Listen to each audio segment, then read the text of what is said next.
Hi hello அனைவருக்கும் வணக்கம். So இன்னைக்கு எஃப்ஐ பார்த்தீங்கன்னா 4022 கோடிக்கு பை பண்ணியிருக்காங்க. அண்ட் டிஐ பார்த்தீங்கன்னா 1651 கோடிக்கு செல் பண்ணியிருக்காங்க. So net by 2371 crore. So is usual FI and DI மாற்றி மாற்றி செல் பண்ணுறது. And Nifty first time 24,500 hit பண்ணியிருக்குது. ஸோ 11 ட்ரேடிங் சீசன்ஸ் எடுத்திருக்குது ஃபார் 24,000 to 24,500க்கு. ஸோ நிஃப்டியோட டாப் கெய்னர் பார்த்தீங்கன்னா TCS and Wipro.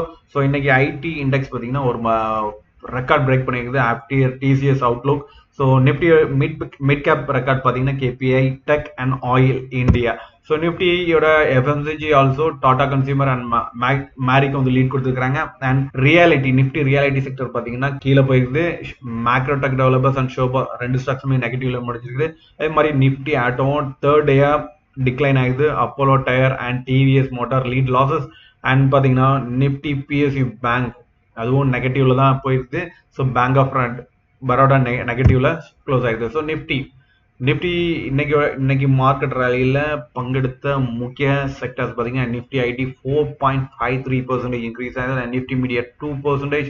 And Nifty oil and gas 0.59, FMCG 0.35 and Nifty energy 0.21. Nifty reality, Nifty bank and Nifty auto பார்த்தீங்கன்னா track ஆகிருக்கு. $177.11 billion. So அதிகமாக equity hold பண்ணியிருக்க mutual funds அதோட percentage rice பார்த்தீங்கன்னா quant mutual fund தான் அதிகமான ஒரு இந்தியன் மார்க்கெட்டில் உள்ள ஈக்விட்டி ஹோல்ட் பண்ணுறாங்க. ஸோ ஜூன் மந்த் பீரியட்ல பார்த்தீங்கன்னா 13.2% அவங்க ஹோல்ட் பண்ணுறாங்க. அதுக்கு அடுத்தபடியே பார்த்தீங்கன்னா Parikh 11.2 and PNB Paribas 9.3 and ICICI 7.3, SBI 5.9, HDFC Mutual Fund 5.8 and Franklin Templeton 5.2, Bajaj Finserv 5.2. அதிகமா ஹோல்ட் பண்ற ஒரு ஃபண்ட் பார்த்தீங்கன்னா quant mutual fund and lowest ஹோல்டிங்ல இருக்கிறது பஜாஜ். ஸோ HCLோட குவார்டர் ஏர்னிங்ஸ் பார்த்தீங்கன்னா profit 6.8% year on year increase ஆகுது. அண்ட் ரெவன்யூ பார்த்தீங்கன்னா -1.6. ஸோ நெகட்டிவ் ரெவன்யூ டிக்ளைன் ஆகுது. இபிட் பார்த்தீங்கன்னா 4.3 அண்ட் மார்ஜின் பார்த்தீங்கன்னா 50 பைசஸ் குறைஞ்சிருக்குது revenue. And again cumulative revenue பார்த்தீங்கன்னா 1.9% டவுன் ஆகுது. So overall result was neutral. And TCS result நேற்று பார்த்தோம். ஸோ செக்மெண்ட் வைஸ் அவங்க எங்கெங்க இம்ப்ரூவ்மெண்ட் கொடுத்துருக்கான்னு பார்க்கலாம். பேங்க் ஃபைனான்சியல் செக்மெண்ட்ல பார்த்தீங்கன்னா 1.4% growth ஆகிருக்குது இயர் ஆன் இயர். மேனுஃபேக்சரிங் பார்த்தீங்கன்னா 2.2 அண்ட் ரீட்டைல் கன்சியூமர் பார்த்தீங்கன்னா 1%. Communication media 4.9, life science and health care பார்த்தீங்கன்னா 2.2 அண்ட் அதர் பார்த்தீங்கன்னா 3.2. ஸோ ஆல் செக்மெண்ட்ஸ்ல அவங்க க்ரோத் காமிச்சிருக்காங்க as a minimal growth. And TCS call update பார்த்தீங்கன்னா டிசிஎஸ் மட்டும் இன்னைக்கு மட்டும் 6% இன்க்ரீஸ் ஆகிருக்கு. காரணம் பார்த்தீங்கன்னா அவங்களோட ஆர்டர் புக் பயங்கர ஸ்ட்ராங்காக இருக்குது. ஸோ ஆர்டர் புக் பார்த்தீங்கன்னா 8.3 பில்லியன் இன் Q1 FY25 இருக்குது. அண்ட் டாலர் ரெவன்யூ பார்த்தீங்கன்னா 4.3 இயர் ஆன் இயர் இன்க்ரீஸ் ஆகும் சொல்லியிருக்காங்க. அண்ட் எம்ப்ளாயோட கவுண்ட் பார்த்தீங்கன்னா பாஸ்ட் 3 monthsல இது ஃபர்ஸ்ட் டைம் இன்க்ரீஸ் பண்ணியிருக்காங்க. அண்ட் அவங்களுடைய ஃபியூச்சர் அவுட்லுக் சொல்லியிருக்காங்க. மார்ஜின்ஸ் வந்து 26 to 28% மெயின்டைன் பண்ணுவோம்னு சொல்லியிருக்காங்க. அவங்களுடைய ஸ்டாக் பார்த்தீங்கன்னா ஃபியூச்சர் ஏர்னிங்ஸ் 26xல ட்ரேடிங் ஆகிட்டு இருக்கு. அண்ட் இரிடா இந்த ஸ்டாக்ஸ் பார்த்தீங்கன்னா ஒரு ஆஃப்டர் லிஸ்டிங்ல இருந்து மேலே தான் போயிட்டு இருக்குது. இதோட ரிசல்ட் வந்துருக்குது. ஸோ இயர் ஆன் இயர் பார்த்தீங்கன்னா 45% நெட்ஒர்த் இன்க்ரீஸ் ஆகுது. அவுட்ஸ்டாண்டிங் லோன் புக் பார்த்தீங்கன்னா 34, நெட் என்பி பார்த்தீங்கன்னா குறைச்சிருக்காங்க -21 and gross NP 5. Profit after tax பார்த்தீங்கன்னா 30%. So year on year 30% their profit is increase. And profit before tax பார்த்தீங்கன்னா 8%. ஆப்ரேட்டிங் ப்ராஃபிட் பார்த்தீங்கன்னா 31%. Interest expenses 28% and revenue from operations 32%. So revenue on the 32% increase and profit after tax 30% increase year on year. So இவங்களுடைய yield on assets பார்த்தீங்கன்னா 10% cost of borrowing 7.78, interest per 2.23 and net interest margin 3.29. டெப்ட் to equity ratio 5.83. So குறைச்சிருக்கிறாங்க year on year compare பண்ணும்போது. Last year same period பார்த்தீங்கன்னா 6.35. CAR ratio பார்த்தீங்கன்னா 19.52. Earning per share 1.43. Last year 1.29. So provision coverage ratio பார்த்தீங்கன்னா 57.21%.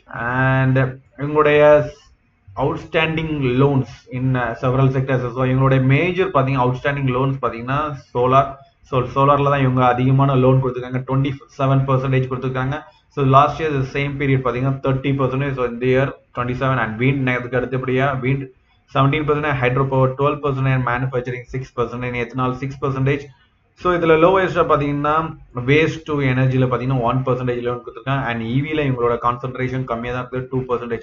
In future இவியோட concentration அதிகமாகும் அப்படின்னு எதிர்பார்க்கப்படுகிறது. And 5% quarter earnings வெளியிருந்திருக்கு. ரெவன்யூ பார்த்தீங்கன்னா இயர் ஆன் இயர் 21% இன்க்ரீஸ் ஆகுது. பேட் 38.2% இன்க்ரீஸ் ஆகுது. EBITDA 46.1% and EBITDA margin 635 increase. So இதற்கு காரணம் என்னன்னா ரீசெண்டாக அதிகமான டிமெட் அக்கௌண்ட் ஓப்பன் ஆகிடுது. இதுதான் மெயின் ரீசன். அண்ட் ஃபியூச்சர்ல மேபி அதானி போர்ட் வந்து கண்டெய்னர் காப்பை பை பண்ணலாம்னு எதிர்பார்க்கப்படுகிறது. ரீசெண்டா விலிஞ்சியத்தில் ஒரு வேர்ல்டு பிக்கஸ்ட் போர்ட் ஓப்பன் பண்ணிக்கிறாங்க. இந்த போர்ட்ல வந்து பாத்தீங்கன்னா 5 metric ton to 60 metric ton வந்து ஹேண்டில் பண்ணலாம். ஸோ இதுவரை நமக்கு வந்து டிரான்ஸ்ஷிப்மெண்ட் வால்யூம்ஸ் வந்து கொலம்போ ஆர் சிங்கப்பூர்ல இருந்தா பெரிய ஷிப்மெண்ட்ஸ் வந்து அங்கிருந்து தான் பிரிச்சு எடுத்து அனுப்புவாங்க. So this is the first time இந்தியாவில் வந்து டைரக்டாவே நம்ம வந்து டிரான்ஸ்ஷிப்மெண்ட் வைக்கலாம். ஸோ இந்தியாவில் கொச்சியில் விலிஞ்சியம் போர்ட்லாம் ஆல் பிக் ஷிப்மெண்ட்ஸ் கொண்டு வந்து நம்ம அங்கிருந்து ஷிப்மெண்ட்ஸ் கொண்டு வந்துக்கலாம். இதன் மூலம் நம்ம டிரான்ஸ்போர்ட் காஸ்ட்டை அண்ட் லாஜிஸ்டிக்ஸ் காஸ்ட்டை பயங்கரமா குறைக்கலாம் அப்படின்னு எதிர்பார்க்கப்படுகிறது அண்ட் சொல்லியிருக்காங்க. And HP electric and power receive 2100 கோடிக்கு ஒரு ஆர்டர் ரிசீவ் பண்ணியிருக்காங்க. ஸோ அது ஒன்றும் இல்லை, smart meter again the same thing. And Cyient technology வந்து அவங்க சப்சிடரி மூலமாக ஒரு ஏஎஸ்ஐசி செமிகண்டக்டர் பிசினஸ் ஸ்டார்ட் பண்றாங்க.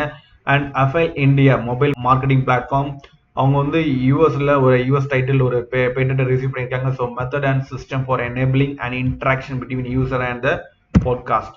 ஸோ யூபிஎஸ் வந்து ஃபெடரல் பேங்கோட பேங்க் அப்டேட் பண்ணியிருக்காங்க ஃப்ரம் டார்கெட் ப்ரைஸ் 180 to 250. இன்னைக்கு இந்த பேங்க் மட்டும் 2% மார்க்கெட்ல increase ஆயிருந்து.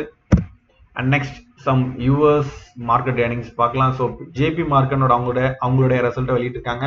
So quarter on quarter revenue பார்த்தீங்கன்னா 50.99 billion, surprising expectation driven by a 50% surge in investment banking fees. And EPS பார்த்தீங்கன்னா 25% இன்க்ரீஸ் ஆயிடுது. ஸோ பெர் ஷேர் பார்த்தீங்கன்னா $6.12. சிட்டி குரூப்ஸ் பார்த்தீங்கன்னா ஸ்ட்ராங் குவார்டர் வெளியிடுது. இபிஎஸ் பார்த்தீங்கன்னா 1.52 and revenue பார்த்தீங்கன்னா 20.13 billion beating the estimation of 20.7. and Pepsi பார்த்தீங்கன்னா mixed. So அவங்களோட quarter estimation பார்த்தீங்கன்னா பிலோல போயிருக்குது. ஸோ இதற்கு காரணம் என்னன்னா நார்த் அமெரிக்கால அவங்களோட டிமாண்ட் வந்து ரொம்பவே குறைஞ்சிருக்கு. அண்ட் இவி சேல்ஸ் பார்த்தீங்கன்னா இவி சேல்ஸ் சைனால அதிகமாக இருக்குது. இயர் ஆன் இயர் பார்த்தீங்கன்னா 13% இன்க்ரீஸ் ஆகுது. அதே சமயத்தில் யூரோப்பில் பார்த்தீங்கன்னா 7% ட்ராப் ஆகுது. இதுக்கு காரணம் வந்து சைனாவோட இவி வந்து சீப் அண்ட் பெஸ்டாக இருக்கிறது தான் காரணம். ஸோ இந்த ஓவரால் 2024 பார்த்தீங்கன்னா 16.6 மில்லியன் இவி சேல்ஸ் வந்து டவுன் ஆயிடுது. இதுக்கு காரணம் வந்து கூலிங் வந்து டிமாண்ட். ஸோ டிமாண்ட் வந்து நார்மல் இதாகிடுது, ஸ்டாக்னேஷன் ஆகிடுது. அண்ட் ஆயில் டிமாண்ட் பார்த்தீங்கன்னா 2025 டிமாண்ட் க்ரோத் ஃபோர்காஸ்ட் பார்த்தீங்கன்னா 9,80,000 barrels per day from 1 million. அதாவது 1 மில்லியன்ல இருந்து கிட்டத்தட்ட 1,20,000 பேரல்ஸ் பெர் டே ரெடியூஸ் ஆகுது. So due to market surplus. Upcoming earnings result வருது. இன் யூஎஸ் மார்க்கெட் பார்த்தீங்கன்னா கோல்ட்மேன் சாச்சஸ், பிளாக் ராக் யூஎஸ்ல நெக்ஸ்ட் வீக் ஜூலை 15 மண்டே வர ரிசல்ட்ஸ்.